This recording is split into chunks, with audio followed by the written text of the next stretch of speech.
We are introducing what appears to be a happy family. Craig works as a doctor, while his wife, Elise, has a career in real estate. Because they both have demanding jobs with different schedules, they take turns looking after their 6-year-old son, Benjamin.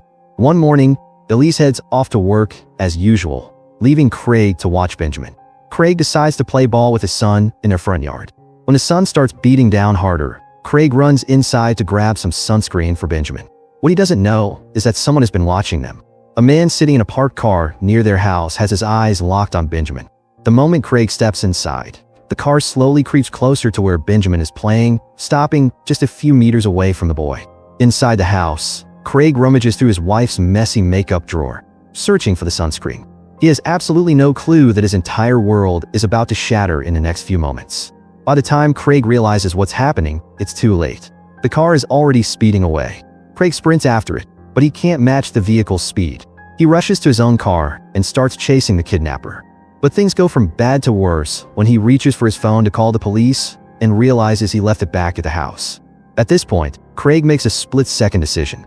He's gonna track down that car himself. He races to an overpass, hoping to spot the vehicle, but the kidnapper has disappeared into traffic. Craig becomes desperate, stopping car after car on the road, begging drivers to let him borrow their phone. When Elise arrives home from work, she's completely shocked to find police cars surrounding her house, along with several news reporters. She walks inside and sees her husband standing there with absolute panic written all over his face. She wants to ask what happened, but the words won't come out. A detective gently asks her to sit down so they can explain that her child has been kidnapped. Instead of calming her down, this sends Elise into hysterics as she screams, demanding to know where her son is. Hours pass, and the police still have no leads on why Benjamin was taken. Elise starts wondering out loud why the kidnapper hasn't contacted them yet, asking for ransom money. A terrible thought crosses her mind. Maybe Benjamin wasn't taken for money at all. Maybe he was taken by someone who gets sick pleasure from this kind of thing. A psychopath. Meanwhile, Benjamin is trapped in a dark basement somewhere, screaming and crying out for his mom and dad. Benjamin's terrified screams are getting on the nerves of his captor, a man named John Kozlowski.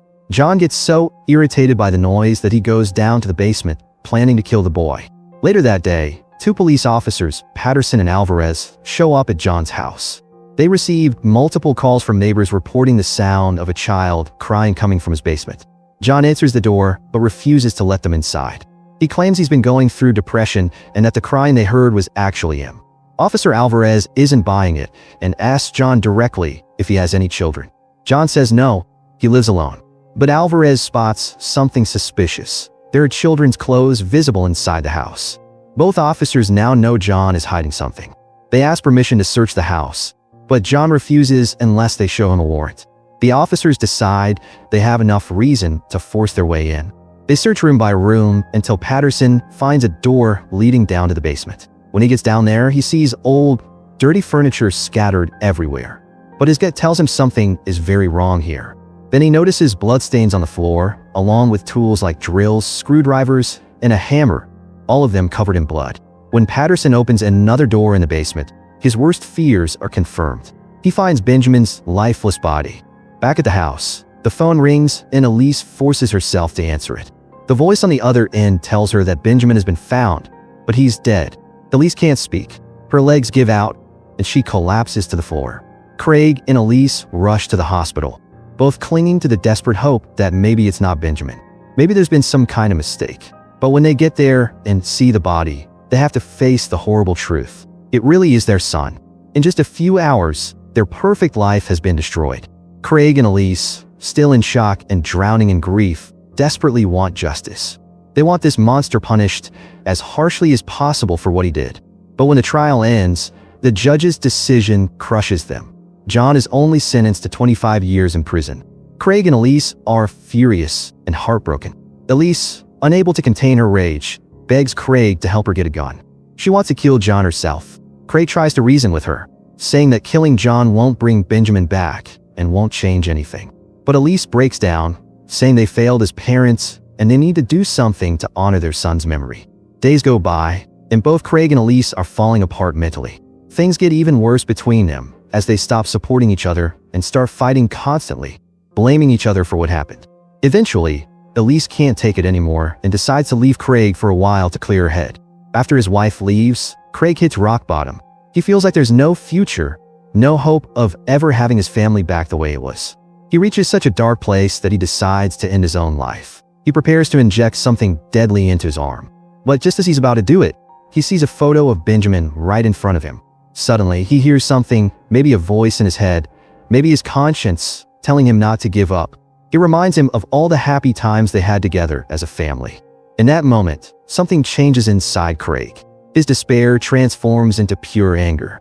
A new thought enters his mind, not the unthinkable, but revenge. He immediately goes to find Elise and convinces her to join him in getting revenge for Benjamin's death. They start putting together a plan. First, Craig goes to the hospital where he works. He makes his way through the parking lot, acting casual as he passes other medical staff. He spots an ambulance that's been left unlocked. He climbs inside and steals some specific medications, stuffing them into a small bag. The next day, they learn that John Kozlowski is being transferred to a different, higher security prison. Craig and Elise follow the police transport vehicle from safe distance, waiting for the right moment to strike. The transport van stops at a gas station, and one of the police officers goes inside the convenience store to buy coffee. This is their chance. Elise gets out and follows the officer into the store. Craig joins her a moment later and deliberately causes a scene at the register, making sure everyone's attention is on him. In the confusion, Elise manages to slip the drug Craig stole into the officer's coffee cups. The transport vehicle continues on its way, with Craig and Elise following behind. Craig, being a doctor, knows exactly how long it will take for the drug to kick in. Sure enough, about 30 minutes later, the van suddenly pulls over to the side of the road. Both officers jump out, clearly in distress and suffering from severe stomach pain. That's when Craig makes his move. He runs to the van, jumps in the driver's seat, and speeds away with the prisoner still locked in the back. Elise follows close behind in their car. As they're racing along a road near the forest, driving way too fast, a deer suddenly jumps out in front of the van. Craig can't stop in time and crashes into it. The impact isn't too bad. Craig only gets a small cut on his face. But when they check on John in the back, they find him unconscious and bleeding heavily from the crash. They load John's body into their car and drive him to an abandoned farmhouse far outside the city. They carry him inside and chain him to a table, making sure the handcuffs are still locked around his wrists and ankles. Eventually, John wakes up. Craig immediately tells him that he's going to give him some medicine. This is what the drugs from the ambulance were for. Craig plans to inject John with something that will keep him awake and alert for weeks. They're going to torture him, and they want to make sure he feels every second of it without the mercy of passing out or dying. The next morning, while they're cleaning the bloodstains off their car, Elise's phone rings. It's Detective Berger calling to inform her that the prisoner transport vehicle was found crashed, and John Kozlowski has escaped. Elise pretends to be shocked and horrified by the news, even though she and Craig are the ones responsible. The detective apologizes for the police department's failure to keep John secured. That night, Craig couldn't sleep. Memories of Benjamin keep flooding his mind.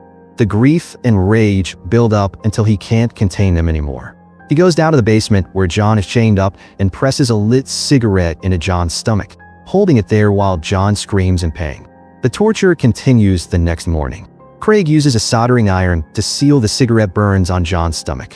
Elise hears John's screams from upstairs and starts to feel guilty about what they're doing.